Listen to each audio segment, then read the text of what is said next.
श्री दुर्गा देवी नमः। श्रीमद्देवी भागवत महापुराण 12वां स्कंद अध्याय 5 गायत्री स्तोत्र और उसके पाठ का फल। नारद जी बोले, हे भक्तों पर अनुकंपा करने वाले, हे सर्वज्ञ, आपने पापों का नाश करने वाले गायत्री हृदय का तो वर्णन कर दिया, आप गायत्री स्त्रोत का कथन कीजिए। श्री नारायण बोले, हे आदि शक्ति, हे जगन माता, हे भक्तों पर कृपा करने वाली, हे सर्वत्र व्याप्त रहने वाली, हे अनंते, हे श्री संध्या, आपको नमस्कार है। आप ही संध्या गायत्री, सावित्री, सरस्वती, ब्राह्मी, वैष्णवी और रौद्री हैं। आप रक्त, श्वेत और कृष्ण वर्णों वाली हैं। आप प्रातः काल में बाल्यावस्था वाली, मध्याह्न काल में युवावस्था से युक्त और सायं काल में वृद्धावस्था से संपन्न हो जाती हैं। मुनिगण इन रूपों में आप भगवती का सदा चिंतन करते रहते हैं। प्रातःकाल आप हंस पर, मध्याह्न काल में गरुड़ पर और सायंकाल वृषभ पर विराजमान रहती हैं। आप ऋग वेद का पाठ करती हुई भूमंडल पर तपस्वियों को दृष्टिगोचर होती हैं। आप यजुर्वेद का पाठ करती हुई अंतरिक्ष में विराजमान रहती हैं। वही आप सामगान करती हुई भूमंडल पर सर्वत्र भ्रमण करती रहती हैं। विष्णु लोक में निवास करने वाली आप रुद्रलोक में भी गमन करती हैं। देवताओं पर अनुग्रह करने वाली आप ब्रह्म लोक में भी विराजमान रहती हैं। माया स्वरूपिणी आप सप्त ऋषियों को प्रसन्न करने वाली तथा अनेक प्रकार को वर प्रदान करने वाली हैं। आप शिव शक्ति के हाथ, नेत्र, अश्रु और श्वेत से 10 प्रकार की दुर्गा के रूप में प्रादुर्भूत हुई हैं।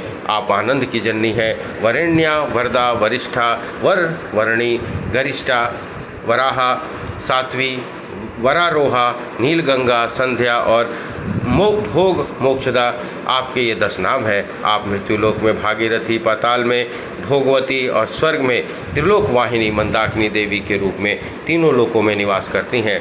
लोक का धारण करने वाली आप ही धरित्री रूप से भूलोक में निवास करती हैं। आप भूलोक में वायु शक्ति, स्वरलोक में तेजोनिधि, महरलोक में महासिद्धि, जनलोक में जना, तपोलोक में तपस्विनी, सत्यलोक में सत्यवाक, विष्णुलोक में कमला, ब्रह्मलोक में गायत्री, रुद्रलोक में शंकर के अर्धांग में निवास करने वाली गौरी के रूप में स्थित हैं। अहंकार और महत्त्वों की प्रकृति में के रूप में आप ही कही जाती हैं। नित्य साम्य अवस्था में विराजमान आप सबल ब्रह्म स्वरूपिणी हैं। आप उससे भी बड़ी पराशक्ति और परमा कही गई हैं। आप इच्छा शक्ति, क्रिया शक्ति और ज्ञान शक्ति के रूप में विद्यमान हैं और इन्हीं तीनों शक्तियों को प्रदान करने वाली हैं। आप गंगा, जमुना, विपाशा, सरस्वती, सरयू, देविका, सिंधु, नर्मदा, इरावती, गोदावरी, शत्रदु, देवलोक में गमन करने वाली कावेरी, कौशिकी, चंद्रभागा, विस्तस्ता, सरस्वती, गंडकी, तापिनी, तोया, गोमती और नेत्रवती नदियों के रूप में विराजमान है। और ईड़ा, पिंगला, तीसरी सुसुन्ना, गांधारी, हस्ती जिह्वा, पूषा, अपूषा, अलम्बुषा, कुहू और शंखनी, इन प्राणवाहिनी नाड़ियों के रूप में आपको इन प्राचीन विद्वानों ने शरीर में स्थित बताया है। आप हृदय कमल में प्राण शक्ति के रूप में, कंठदेश में स्वप्न नायिका के रूप में, तालुओं में सर्वधारण स्वरूपिणी के रूप में, भ्रू मध्य में बिंदु मालिनी के रूप में विराजमान रहती हैं। आप मूलाधार में कुंडली शक्ति के रूप में तथा चूड़ामूड़ पर्यंत व्यापनी शक्ति के रूप में स्थित हैं। शिखा के मध्य भाग में परमाशक्ति के रूप में और शिखा के अग्रभाग में मनोन्मनी शक्ति के रूप में आप ही विराजमान रहती हैं। हे महादेवी, अधिक कहने से क्या होगा और क्या लाभ। तीनों लोकों में जो कुछ भी हैं ये सब आप ही हैं। हे संध्या, मोक्ष लक्ष्मी की प्राप्ति के लिए आपको नमस्कार है।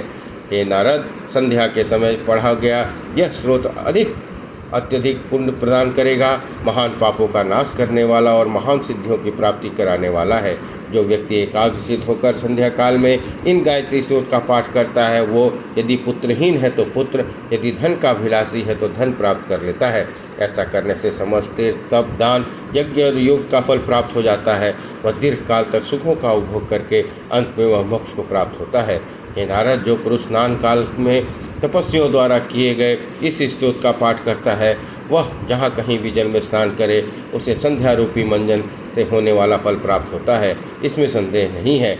यह मेरा कथन सत्य है। हे नारद, संध्या को उद्देश्य करके कहे गए इस अमृत तुल्य स्रोत को जो व्यक्ति भक्तिपूर्वक सुनता है, वह पाप से मुक्त हो जाता है। इस प्रकार श्रीमद् देवी भागवत महापुराण 12वां